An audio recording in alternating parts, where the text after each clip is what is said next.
Have you ever felt like you've fallen behind in your life? That voice in your head making you question the decisions you have made or the path that you've decided to follow? Or when looking at the people around you, comparing your life to theirs, wondering if you should have done something different? I believe that we've all had that uncertain feeling at some point in our lives. When doubts enter our mind, it would be so nice to have an easy answer. But ultimately, we need to root ourselves to a small but mighty network of people who will help us grow and embrace the experiences we have along the way. I began swimming at the age of 6, and it is a wonder that I became a lover of the sport, because at first I was far from a natural. I was afraid of the water, unsure of my ability to keep from drowning. It is the connections that I made with my new aquatic family that led me to fall in love with the sport. I had a coach who had an incredible ability to see the best in everyone. Vicki Keith is the queen of the Great Lakes, a marathon swimmer with a wealth of knowledge of challenging perceptions and achieving the impossible. It is with Vicki's guidance that I discovered the beauty of swimming and began dreaming of my future. I keenly observed my older teammates wanting to learn the secrets of my new sport. My team became my family, my second home. As a young swimmer, I realized that this endurance sport was far from being individual. The camaraderie was necessary to endure practice after practice. The communication and connection with my coach were essential to ensure I was on the right path to achieve my goals. And that goal was unmistakably to represent Canada on the biggest stage in my sport, the Paralympic Games. At 9 years old, I set my sights on Rio 2016. And I was determined to achieve this goal on a tight timeline at the ripe age of 15. The Paralympic Games became an obsession. I told everyone unashamedly that I would make my dream a reality. Sure that my experience and age would not be a limiting factor. My teachers at school keenly observed my progression. My family ensuring that I had what I needed physically and mentally. My friends impressed by my fascination for swimming. And my teammates there during the years of preparation, a source of steady motivation to be better every day. I now believe that nothing unites people more than shared discomfort, challenge, or pain. Every experience is like a root system that grows stronger and deeper, creating a healthy base to grow and evolve. Like the moment university students walk out of an exam and their group chats are blowing up, everybody commiserating on the shared challenge. Well, for swimmers, that group chat is always blowing up. The moment we get out of the pool, we are sharing the amazing or excruciating experience we had during the last 2 hours. It feels good to get our thoughts off of our chest, and of course it deepens the bond with our teammates. These bonds that I've created with my teammates have changed the way I look at the world. Growing up, I was very outgoing and I wanted to connect with as many people as I could. I was all about being welcoming and there for anyone who needed someone. But as I got older, I started to develop a turtle shell. I didn't want to share the struggles I was going through. I just wanted to keep everything inside and be the strongest person in the room. But as time went by, I began to feel very lonely. After competing at the Paralympic Games in Rio in 2016, I noticed that my body wasn't working how it normally would. More specifically, my right arm was spasming, twisting and twitching in all directions, completely involuntarily. At first, I just thought it was fatigue, but no matter how much rest I took from training, the spasms continued.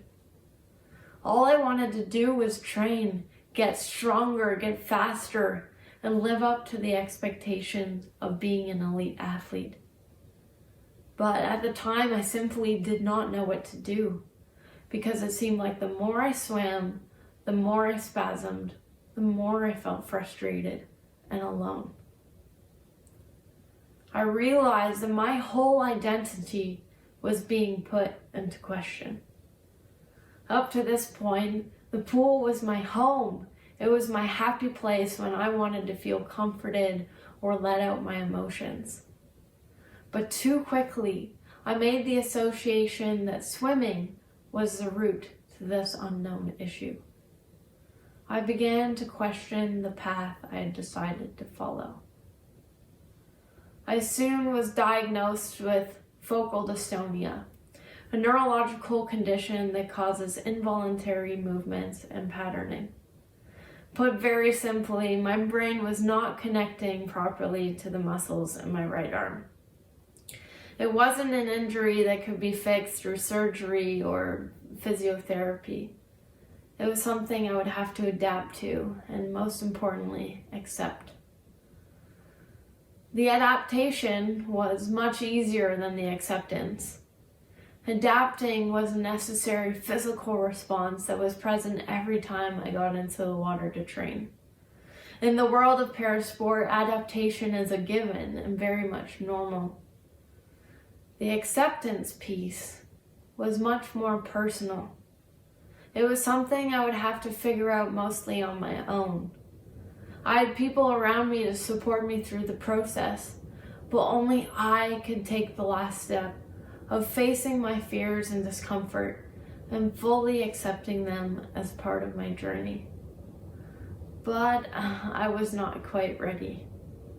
I floundered my way through the coming years, missing that spark of joy and passion that fueled my childhood dreams. I would lie awake at night and wonder what it would be like to follow a different path.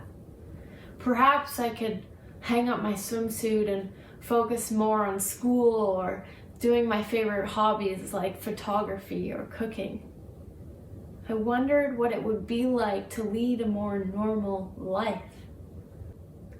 But I knew deep down inside there was still so much more I wanted to do in the pool. And the life I was living was very much like living the dream for so many.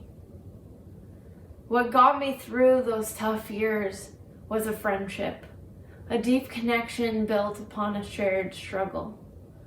My teammate, Jessica, was going through the exact same experience. Now, this is quite extraordinary because we were both born with cerebral palsy, and now we were both sharing the front seat of a roller coaster ride of changing, unpredictable bodies. For the first time, we didn't need to explain how we felt. We didn't need to find the words to answer why our bodies were seemingly out of control. We understood one another, an understanding that led us both to embrace who we were as people and not just focus on the athlete identity. We learned how to laugh and appreciate the good days more than ever before. But most importantly, we learned how to be patient with ourselves on the hard days and remember that we loved our aquatic home. In 2019, while preparing for the World Championships, I went through a particularly tough time. The associations between the pool and spasms were increasingly strong. Even the lovely smell of chlorine would set my right arm into spasms. I searched for ways to train outside the pool as much as possible. I felt like a complete failure, that I did not belong in the world of elite sport, a world that I had fought so long to be a part of. There's one day in particular that stood out to me. I was on the pool deck preparing to get into the water, and my right arm was spasming. Full muscle contractions, up, down, side to side, and I just could not see the light at the end of this tunnel. I went to my coach and said, I can't do this today. I need to be somewhere else. I made my way outside of the aquatic center and began to journal, spilling my thoughts and my worries onto the page. Vicky, my coach, found me later and sat across the table and looked into my eyes and said, I can see the amount of pain and frustration you are feeling, and I wish there was something that would make it better. But I know the only person that can face this head on is you. Through Vicky's words, I realized that I needed to face my dystonia, the frustrations, the spasms, the anger, straight in the face. If I wanted to grow from this experience, I needed to communicate. I needed to put into the words the emotions and all the things I was feeling and share them with the people I trust. Only by rooting myself to my mighty network of people could I become strong enough to truly accept me for me. This was an undoubtedly scary and uncomfortable step to take, but it far outweighed the discomfort and fear that I carried deep inside of me. Since that day in 2019, I've been sharing my story. I've gained the courage to share the good, the bad, and the ugly. I continue to be motivated by the richer conversations and fascinated by the connections built upon adversity. But like many things, healing and a growth are a process that take time. I still have days when I have twinges of frustrations or moments when my right arm is spasming much more than my liking, or days when I question the path I have decided to follow. But I know what I am feeling is not unique to me. We are all going through challenges, and no one holds all the answers. I hope that we can all gain the courage to crawl out of our turtle shells together. And that strong human connection will be the momentum for all of us to get right back at learning from shared and unique experiences, enriching us from the inside out. Thank you.